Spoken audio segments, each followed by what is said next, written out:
This is a video about a goofy little math puzzle, but it's also about the value of abstraction. You might have seen this particular puzzle on social media because puzzles like it are perfect bait that are almost impossible to avoid engaging with, which is a topic on its own. Hank Green has a good video on this aspect of the story that I will link in the description, though I think he is only mostly right about the solution to the puzzle. That said, here is the puzzle. 9 equals 90. 8 equals 72, 7 equals 56, 6 equals 42. 3 equals what? Before we go further, we should point out that the notation here is weird. Obviously, 9 does not equal 90. So strictly speaking, the way it's written, it's 4 false equations and then a question. However, we know what the puzzle means. We know what this is supposed to say, even if the notation is not standard. It means that there's some function, let's call it f, and f of 9 equals 90, f of 8 equals 72, and so on. The question we have to answer in these terms then is, what is f of 3? And the answer, looking ahead, is 0.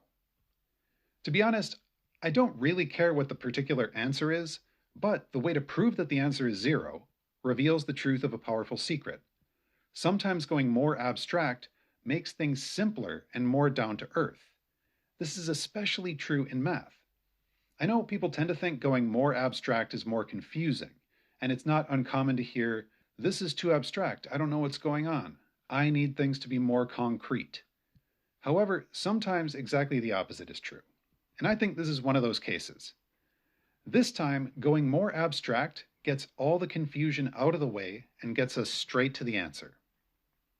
The particular abstraction that will save the day here is the abstract definition of a function from set theory. In set theory, a function is just a set of ordered pairs that meets certain conditions. More specifically, if we call the first member of the ordered pair the input and the second member of the ordered pair the output, a function is a set of ordered pairs where no pairs with the same input have a different output. You can think of each pair as listing the input first and then the output for that input second. We require functions to give definite answers for each input, and that's why we don't allow two outputs for the same input. And that's all there is to it. This definition is used all across mathematics. You might have noticed that this is different from how people normally think of mathematical functions. When you think about a mathematical function, it's easiest to think that the function takes the input and does something to it, which then generates the output. If this is how you're thinking about a function, you'll think that you have to grasp what the function does to the input before you can understand the function. This is reinforced by the fact that we often express a function as a formula. For example, we might define a function as f of x equals x squared.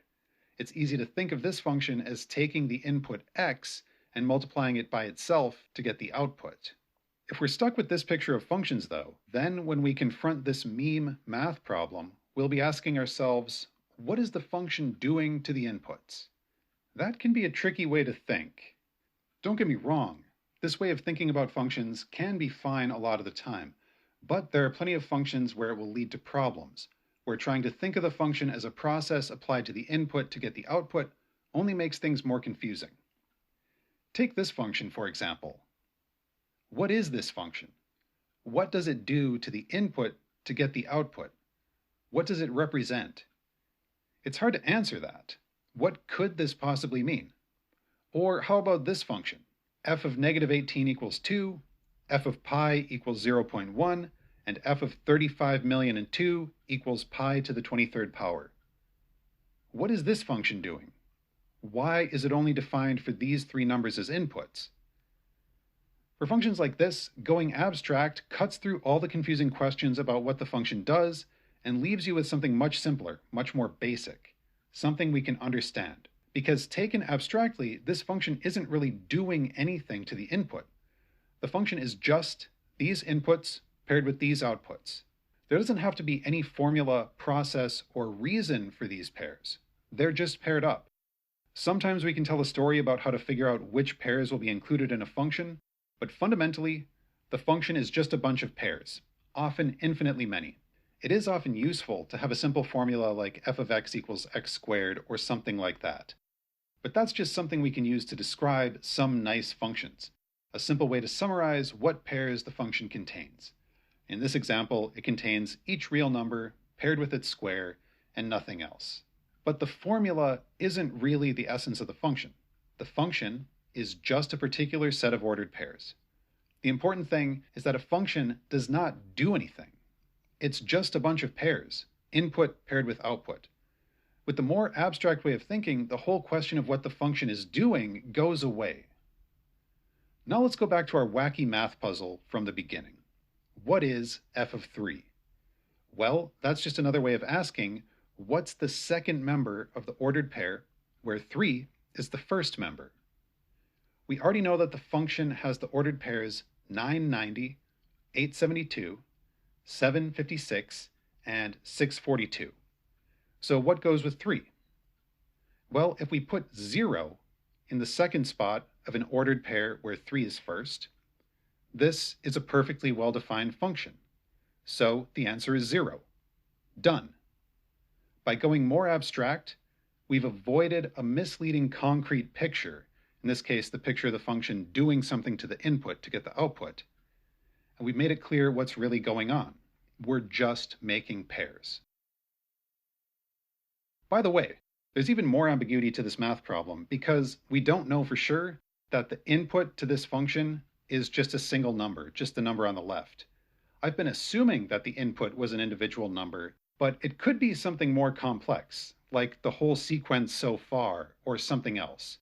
So maybe the first input is just 9, but maybe the second input is the sequence 9, 8. Maybe the third one is a sequence 9, 8, 7, and so on. I mean, we already know that the notation is simplified with how this problem is presented. It left out the fact that we're applying a function to these numbers.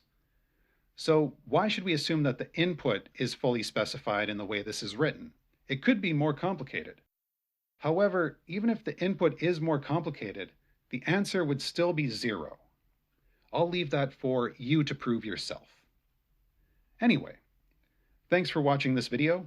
If you liked it and found it useful, hit the like button, subscribe to my channel for more videos, which will mostly be about philosophy, and comment with your thoughts and questions about this math puzzle and the value of abstraction. I look forward to hearing from you.